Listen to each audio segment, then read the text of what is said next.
los consumidores más informados toman las mejores decisiones. Alimentos Conciencia, con la doctora Carolina Natalí Reséndiz Nava.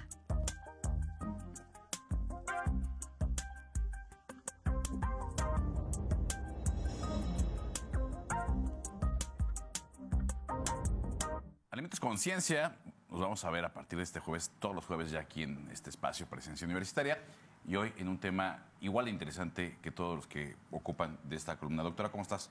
Muy buenos días, es un gusto saludarte. Hola Marco, hola Alfredo, buenos días.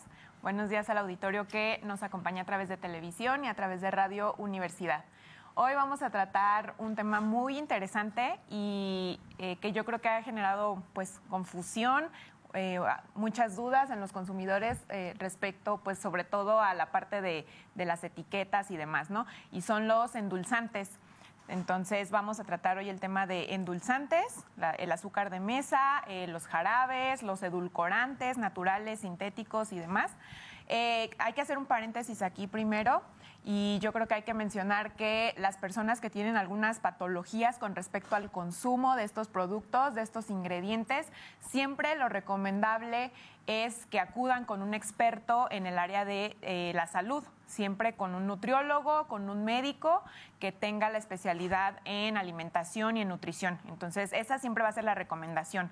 Aquí les vamos a dar información respecto a qué son los endulzantes, los edulcorantes, algunas recomendaciones, pero siempre hay que acudir con un experto en nutrición. Y para hablar respecto a los endulzantes, edulcorantes y demás, hoy tenemos como invitado al maestro en ciencias, Alexandro Escobar Ortiz. Él es parte de nuestra comunidad universitaria, está en el programa de ciencias de doctorado de ciencias de los alimentos y pues muchas gracias Alex por aceptar la invitación hoy. Adelante. ¿Qué tal? Pues muchas gracias. Pues bueno, para empezar a hablar sobre los edulcorantes, nos gustaría primero hacer algunas definiciones o algunas aclaraciones. No sé si me podían apoyar con la primera imagen, por favor. La primera nutriente que nos interesa para hablar sobre los edulcorantes son los carbohidratos. En los carbohidratos existen una amplia gama. Existe primero, si ustedes revisan una etiqueta, pueden primero observar que entre los carbohidratos totales pues hay otra gama de clasificaciones. Primero es la fibra, que la fibra como tal no la podemos digerir y es buena para la salud digestiva. Tenemos los almidones, que si bien sí los podemos absorber, la gran mayoría, y nos van a generar un aporte calórico, pues absorben ligeramente a menor velocidad que los azúcares simples. Los azúcares simples se caracterizan por tener un intenso sabor dulce y pues existe una amplia percepción por el consumidor por tener un consumo de estos azúcares. Y esto se debe pues que cuando nosotros comemos azúcares como el azúcar de mesa, pues se genera una respuesta de recompensa en nuestro cerebro. Esto pues ya viene por parámetros pues evolutivos. Entre el azúcar de mesa pues tiene varios nombres que ustedes como consumidores deben de saberlos para que a la hora de que vean una etiqueta y los ingredientes pues puedan diferenciar cuáles pues son otros nombres del azúcar simple. Puede llamarse azúcar morena, azúcar mascabado o azúcar refinada. También hay jarabes de fructosa. Todos estos azúcares pues son azúcares simples que cuando nosotros los consumimos pues se van a absorber rápidamente y nos van a dar una respuesta glucémica y también una respuesta de insulina. También es importante mencionar que muchos de los alimentos, como por ejemplo los refrescos que tienen estos azúcares simples, pues realmente no aportan nada nutrimentalmente. Se les conoce como calorías vacías, ya que si bien sí nos van a aportar energía, no nos van a aportar ningún otro tipo de nutriente, ni vitaminas, ni fibra, ni minerales. Y pues todo este excesivo consumo de azúcar, ya que tenemos una amplia disponibilidad de alimentos ricos en azúcares, pues asociado con los graves problemas de salud pública que presentamos actualmente, como es la obesidad y las enfermedades metabólicas como la diabetes. Entonces, pues a partir de esto se han generado algunas recomendaciones. La Organización Mundial de la Salud sugiere que no consumamos más del 10% de nuestra energía, de nuestras calorías, a partir de azúcares simples. Y si se puede, se recomienda que sea menos del 5%. ¿Qué es lo que pasa con los mexicanos? Nosotros consumimos el 12.4% aproximadamente de calorías a base de azúcares. Y la mayoría de estos azúcares que consumen los mexicanos, aproximadamente del 70 al 80%, vienen de los refrescos. Tenemos un amplio consumo de refrescos, somos el país que más consume refresco y pues todo esto abona a los graves problemas de salud pública que tenemos actualmente. Entonces, pues, ¿cuáles son las estrategias o qué se puede hacer para enfrentar estos graves problemas de salud pública relacionados con el alto consumo de azúcares? Pues hay algunas estrategias. La primera y la siempre mejor es hacer mejores elecciones en nuestra alimentación. Es decir, tomar refresco con edulcorantes naturales o artificiales, pues siempre va a ser una peor opción que tomar agua, tomar leche o pues otros alimentos más saludables. La otra estrategia es reducir las porciones. Últimamente esto se ha hecho. Pues antes, si había refrescos muy grandes, pues ya ahorita hay refrescos de 300 mililitros o las porciones de los alimentos se han reducido para reducir el aporte calórico que generan estos alimentos. Y la otra opción que por la cual viene esta plática es la reformulación. En cuanto a la reformulación, una estrategia es usar diferentes tipos de azúcares que aportan menos o no aportan calorías a la hora de consumirlos. Para esto también hay que mencionar que hay otros edulcorantes que como tal no provienen del azúcar de mesa, que son edulcorantes naturales como la miel, el jarabe de agave, el piloncillo, que últimamente hay muchos alimentos que se ofertan como endulzados con jarabe de agave, endulzados con miel de abeja.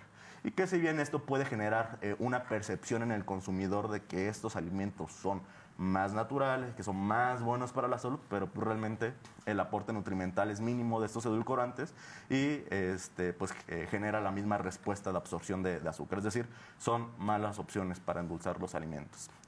Y por otro lado tenemos los edulcorantes no calóricos. Estos edulcorantes no calóricos se empezaron a desarrollar desde aproximadamente los años 60 y han sido aprobados en los años 80 y se han usado sobre todo en las bebidas para sustituir los azúcares de mesa y generar un menor aporte calórico a causa del consumo de este tipo de productos. De los primeros aprobados ha sido el aspartame, existe la sucralosa, el acesulfame. Y en torno a todos estos edulcorantes no calóricos existe pues todo un velo de desinformación que nos gustaría aclarar.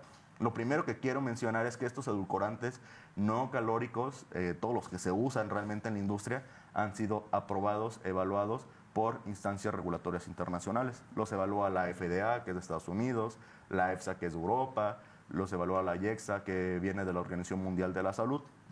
Existen comités de expertos y de científicos que evalúan la seguridad de estos edulcorantes y todos estos han sido aprobados. En cuanto a estos edulcorantes, para ser usados en los alimentos, se genera un término que es IDA, que es ingesta diaria admisible. Este es el nivel que se sugiere que no debemos de sobrepasar de estos edulcorantes en nuestro consumo para ser seguros. Y para esto me gustaría hablar muy poquito cómo se define este número. Para eso se hacen estudios en animales, sobre todo, y se encuentra que, por ejemplo, una dosis de 100 miligramos sobre kilogramo no se encontró efectos negativos en los animales en estudios tóxicos a largo plazo. ¿Cómo se define este número de ADI? Prácticamente es ese número que se encontró en los estudios de laboratorio entre 100. ¿Por qué entre 100? Se divide primero entre 10 por las diferencias que puede haber entre una rata, por ejemplo, y un ser humano, y se divide otra vez entre 10 por las diferencias que puede haber entre los seres humanos, que unos pueden ser más sensibles a ciertas sustancias. Y aún así, aunque tenemos un amplio margen de seguridad en el consumo de estos alimentos, aún así estamos muy lejos de llegar a este punto máximo. Y también es muy importante recalcar que no es que consumamos más de este nivel y ya nos vayamos a enfermar, sino simplemente es un rango de recomendación. Un ejemplo, por ejemplo, es el aspartame. El aspartame, lo que se sugiere es una ingesta máxima de 40 miligramos por kilogramo.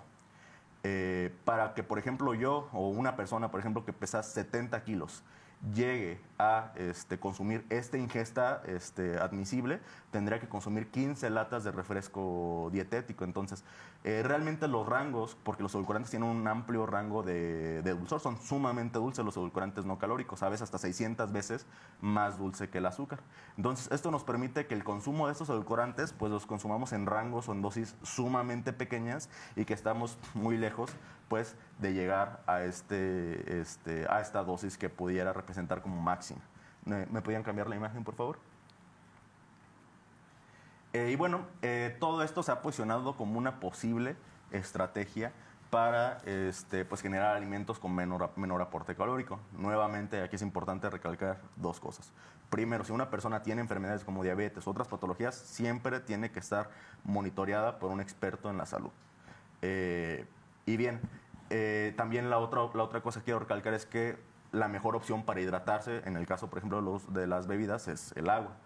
Que si bien los refrescos sin azúcar pueden ser una estrategia para disminuir el consumo de azúcar, para disminuir el consumo de calorías, también hay evidencia científica que sugiere que la intervención dietética, si una persona consume diariamente 1 litro de refresco, si este refresco es endulzado con azúcar y después se endulza con azúcares, con edulcorantes no calóricos, pues esto a largo plazo tiene efectos para el mantenimiento del peso, el mantenimiento de los niveles de glucosa, y en algunos casos se ha encontrado que puede ayudar a coadyuvar a las estrategias nutrimentales para la reducción de peso y para la reducción o el control de los niveles de glucosa sanguínea. Yo creo que aquí es importante recalcar, justo en la imagen que estamos viendo, si se fijan, del lado izquierdo está una Coca-Cola normal. Si se fijan, los niveles de azúcares son 22 gramos con respecto a la que venden del lado derecho, que es una Coca-Cola sin azúcar, tiene 0 gramos, pero si se fijan, el contenido de sodio es mucho mayor.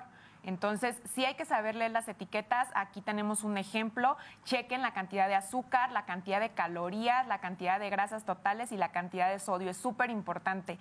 Y como comentaba el maestro Alex, es también importante la recomendación de forma general que siempre hay que hidratarnos con agua y, de no ser posible, café o té, pero sin azúcar.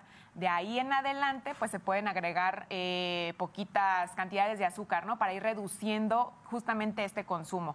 A grandes rasgos, pues serían esas las recomendaciones. Pues muchas gracias, como siempre. Muchas gracias a ustedes. La próxima semana. Nos vemos el jueves. Gracias. Pausa y regresamos con más.